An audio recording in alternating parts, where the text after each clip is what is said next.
পাড়ার ছেলে পল্টু খায় দায় ঘুরে বেড়ায়, কোনো কাজকর্ম নেই, বাবার ঘাড়ে বসে খায় ঘুরে বেড়ায়, ভালোই আছে, বন্ধু বান্ধব অনেক আছে।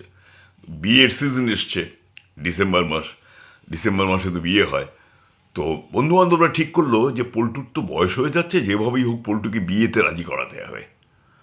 সবাই মিলে পল্টুকে গিয়ে ধরলাই, পাল্টা পাল্টা রে, হ্যাঁ বল, কি হচ্ছে? বলছি তোর তো বয়স হয়ে যাচ্ছে, বল। বয়স তো সবারই হচ্ছে, আমারও হচ্ছে, তাতে কি গেল এলো? তা নয়, ব্যাপারটা হচ্ছে বয়স হয়ে যাচ্ছে, এখন বিয়ের সিজন চলছে, এর বিয়েটা কর, আমার একটু জমিয়ে বেশ কবজি ডুবিয়ে খাই আর কি, এইটাই আমাদের, আর কি। তোরা কার, না না না, আমাদের এখনো ঠিক, তুই তো আমাদের মধ্যে একটু হলেও সিনিয়র, তাই বলছি যে তুই বিয়ে থাক করে ফেললে আমাদের খুব আনন্দ হবে, আমরা পেট পুড়ে খেতে পারবো, এই আর কি, আর কিচ্ছু নয়, বুঝলি? ও, দেখ বাপু, আমার বিয়ে করতে বেশ ভয় করে। কেন রে, ভয় করে কেন? ভয় কি আছে? না না না না না। আমার ভাগ্যে কি আছে না আছে সেটা ভালো করে গণনা না করে, ভালো করে না জেনে বাপু, আমি তো ওই কদমতলা না তো কি তলা বলে, ছাদনাতলা, ছাদনাতলায় বসবো না, কিছুতেই বসবো না। বললো ঠিক আছে ঠিক আছে ঠিক আছে, তোর প্রস্তাবটা আমরা মেনে নিলাম, ঠিক আছে, তোকে একটা কাজ করতে হবে। কি কাজ করবি বল? কাজটা মানে কিছু নয়, তেমন কিছু নয়, ব্যাপারটা হচ্ছে যে আমাদের এই বটগাছতলা একটা খুব ভালো জ্যোতিষী বসে, টিয়া পাখি নিয়ে। ওর কাছে তোকে কাল সকালবেলায় নিয়ে যাবো, বুঝছিস? কাল সকালবেলা নিয়ে যাব, ও তোর ভাগ্যটা খুব ভালো করে গণনা করবে। গণনা করে যদি বলে বাবু তুমি বিয়ে করতে পারো, তাহলে তুই বিয়ে করবি, আর যদি বলে বিয়ে করতে পারো না, তাহলে করবি না। হ্যাঁ ঠিক আছে, ঠিক আছে, আমি তাতে এই প্রস্তাবে আমি রাজি আছি।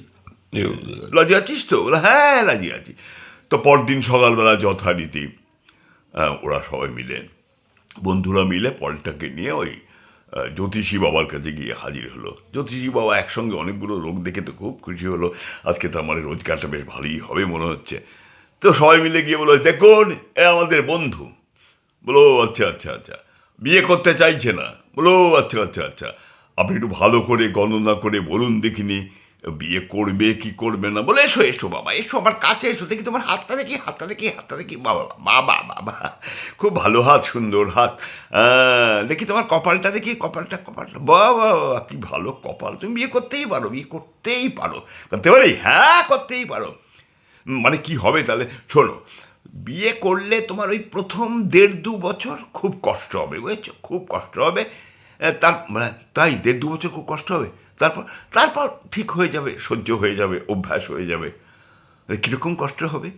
বললো বিয়ের 1.5-2 বছর প্রতিদিনই তোমাকে বাসন মাজতে হবে, ঘর মুছতে হবে, কাপড় জামা কাচতে হবে, বাজার হাট করতে হবে, মাঝে মধ্যে রান্নাটাও করতে হবে।